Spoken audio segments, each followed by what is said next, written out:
Hi guys, welcome back. It is Wendy Hunt and I'm here with a good friend, Bill McGrath, and he's going to tell us his life story and how he came to Christ today. And at the end, we're going to have a little Eagles shout out, so stay tuned for that. And I told you guys I had other friends who were not named Lisa. So far, you've only met Lisas. So see, I've got a Bill in my life too. So Bill, Yes. I'm just going to ask a couple get to know you questions, but thank you for being here. I appreciate you doing this. You're welcome.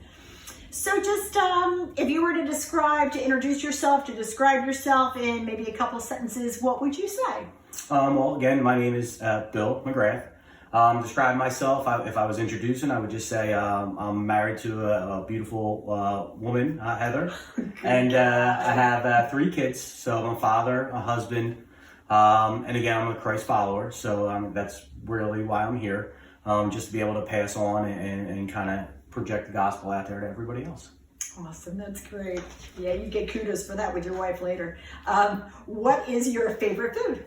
Hands down, chicken parm, wherever I go. Ooh. Chicken You parm. Italian?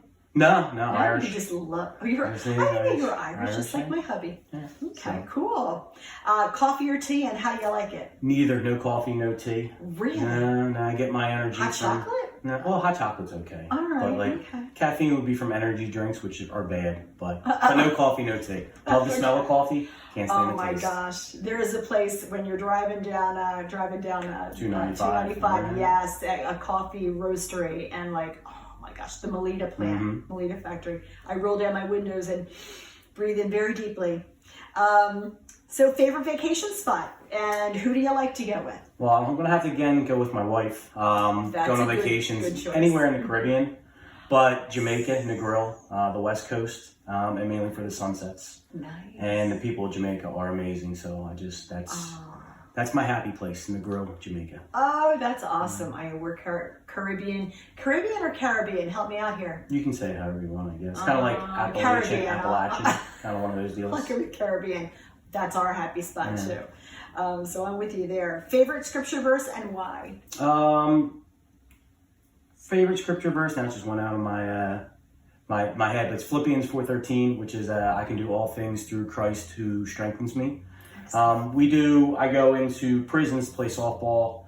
We play against the inmates, and we kind of, one of the guys will give the testimony, another guy then presents the gospel, and I always have that verse written underneath the brim of my hat when we go in, just as a reminder that going into prison, you're like, really, can you use me? But it's just a reminder when I go in, and had it under my hat too when I played baseball in college. So it's been my verse for a while. Oh, that's great. I like it.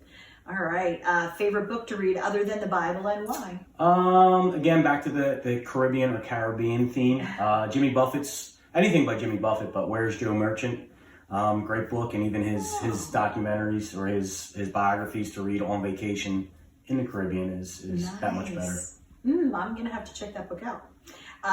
Other than Jesus, who throughout history are you looking forward to sitting down and chatting with in heaven? And why?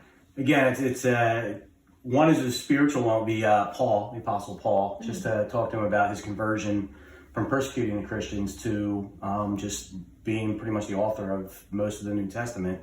And then back to the Jamaica one, I would really love to see and talk to Bob Marley. A lot of people don't know everybody thinks he was Rastafarian, which he was, but he got baptized the year before he died. So they try to keep that on the down low, but I would love... Never knew that. Never wrote a bad song, so a lot of his lyrics are really spiritual too, and I was kind of like, but yeah, I would, that's one I would like to meet when I got up there. That's historically. awesome. Yeah. My dad personally, but again, historically, Paul and Bob Marley, they're the combination. Bob Marley, all right, that's awesome though, thank you.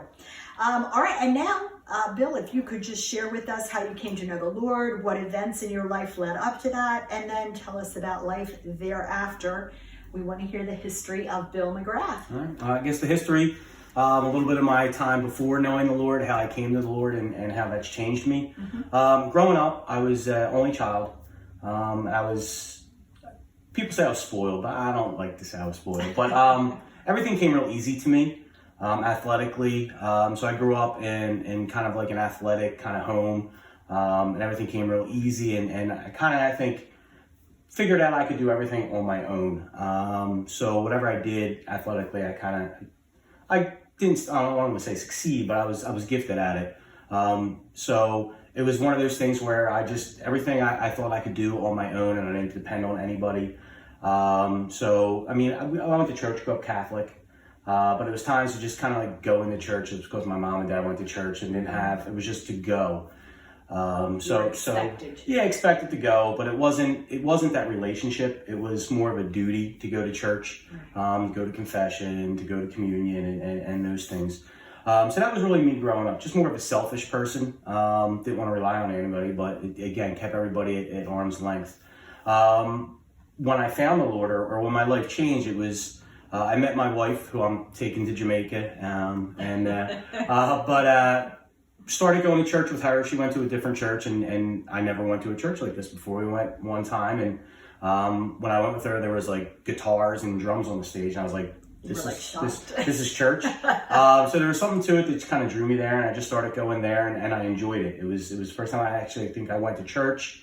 Loved the music, but actually heard the message, heard what Jesus did for me, and heard that I could be saved by just believing in my heart, confessing with my mouth.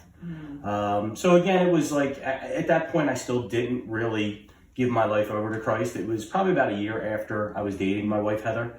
My dad got sick with cancer. He passed away, and I just remember that night in the hospital when he passed away, when I left. It was a big part of my life. My dad, always talking about sports. He would take off of work, go to every single game, never missed any of my games. And again, I took that for granted when I had him there. But I remember that night when he passed away, just laying in my bed, and I was in my house. It was like 2-story. I had an attic room, and I just remember saying, God, if you're real, show me, prove it. That night, a storm came out of nowhere. It wasn't supposed to rain or anything, but it was a storm that kind of like, the tree outside of my house was like banging on the window, like probably after an hour after I said, show me that you're real.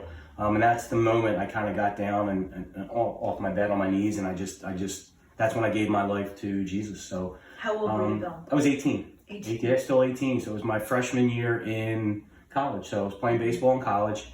And again, even with that, my dad never missed a game until he got sick. So it was, I was pretty young. But that's, sometimes you talk about God, using tragedy to kind of, further his kingdom or use someone else. And even though it was horrible, and again, it was, he was a great dad. But, something good came out of it where my life, I got saved. And since then too, I've been, like I said, I mentioned I go into prisons to play softball. That's one of the ways God uses me. I'm not a door-to-door guy knocking on a door and hey, do you know Jesus? Mm-hmm. But I can go in the prisons and play softball, talk to the inmates in between games. And recently I've done this testimony in prison, but I was always like, I never want to share the gospel. And this past trip, we were out in Colorado in prisons, and I got to give the gospel not once, but 4 times on the trip. So that's great. So it's interesting how God uses you in ways that you don't think you could be used. So since that time, since being saved, like I said, now I'm trying to live. Again, you're not perfect, and our pastor at church says everybody's jacked up, and we are. But trying to do my best to present the gospel and live the gospel out. Between playing softball in prisons, I have a thing at school where it's Fellowship of Christian Students, where I'm there and just kind of like facilitating that at school. Yes, I'm a teacher. So public school, and we're doing that in public school, which is another amazing thing that God's doing, because I know a lot of people in different schools where they're not allowed to do that. And it's a blessing there too. So that is awesome. My thing now is I want to be like half the father to my kids that my dad was to me. So I'm always striving, and I know it's not about what you do, but my life has been so much better where I still rely on myself a lot, but I'd like to believe I'm not as selfish now as I was back then. So my life has totally changed. We are all, even though we're saved, we're works in progress. Yes, we are. Yes. We are works in progress. Mm-hmm. Oh, that's awesome. That is great. Thank you so much for sharing that. And now, did you have anything else to share about your testimony before we get into the Eagles? I said that's probably it. Like, it was just kind of, it wasn't, when I would go into prison, some of the guys had these amazing testimonies, and I was always like, my story's not, that, but it's amazing how God can use you, because the first time I gave my testimony, I was like, all right, I'll give it. I don't know what kind of impact I'm going to have. And then afterwards, a bunch of the inmates came up and were just kind of like that, you know, that really hit home to me. I was like, you know, I didn't think I would make an impact, but God used me in a way that He can. So, you know, that's kind of my story. He just needs willing vessels, right? That's Just that's us to pretty be much willing it. to open our mouth so He can fill it Yep. and use what we say for His Yeah. glory. That's amazing. That's awesome. Oh, thank you. And thank you so much for the work that you're doing, both in the prisons and in your school. Well, thank you. It's so needed. And Definitely. yeah, it's amazing. So now, as you see, I'm representing. We've got an Eagles game coming up here in about 45 minutes, and we are excited about watching that. But I'm more excited to hear from Bill about his friend. Tell everybody about your friend, the book that he wrote, which I guess it's about the Eagles, right? It was about the 2017 Podcast, Eagles. yeah. It is a podcast. We were talking this morning and just talking with Wendy about her love for the Eagles, and I said that's what really made her interested in the Eagles was that 2017 team with Absolutely. so many people on that team that had very strong faith. So I mentioned that my one friend who writes for the AP, Rob Motti, was covering the team up here in Philadelphia back at the time, and he wrote a book called Birds of Prey, P-R-A-Y. Get it, a little play on pray and pray, where he interviewed, because he had a relationship with a lot of the guys on the team. So he kind of interviewed the different players and got their perspective on basically football, but faith, and talking about how faith played a strong role in that specific year, that 2017 Eagles team. Because there was something about that team, it was amazing. And it really was. There were a lot of guys that had strong faith on there. So since then, Rob now is down. He's down in Florida where he's writing for the AP. He was writing for the AP, but I think now he's one of their head writers for baseball or football down there. But he has a podcast called Faith on the Field. He does that with his wife Remy, which is an amazing. Again, they just kind of like hit sports and athletics and talking about faith and kind of how they intertwine. And it's a good listen. He does a great job with his wife. But again, it's given, I think, a lot of people in athletics just see these guys playing sports and think that's all there is.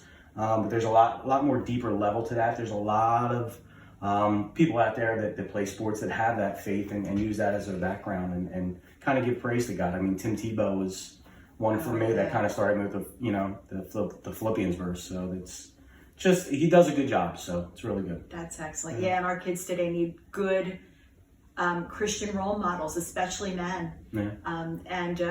There's just it's just great to have these guys that they can look up to. Yeah. That they Definitely can agree. model, that they can emulate. And there's a lot of good ones out there. There really are.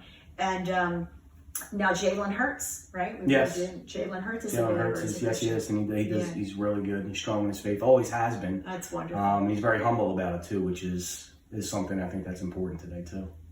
That's awesome. So now, Birds of Prey, P-R-A-Y. Where can they get that book? On Amazon? You definitely can get it on Amazon. I don't know if it's carried. I think it was carried in Barnes and Noble bookstores like that, but I know you can get it on Amazon. So all right, excellent. It's a good read, Definitely especially if you like the Eagles. Definitely pick up a copy of that book, and they can watch the podcast anywhere they watch podcasts. Yeah, anywhere you can get podcasts. And what's it called? It's called Faith on the Field. Faith on the Field. Awesome. And it's by Rob Motti, M-A-A-D-I, Motti. Awesome. That's great. Right. Phil, thank you so much. You're Thanks for welcome. being with Sure, us no today. problem. Appreciate it. Guys, if you like this, please like it, share it, please share it. Comment, feel free to comment, and subscribe, and tune in next time. Thanks again for being with us. God bless. Bye-bye.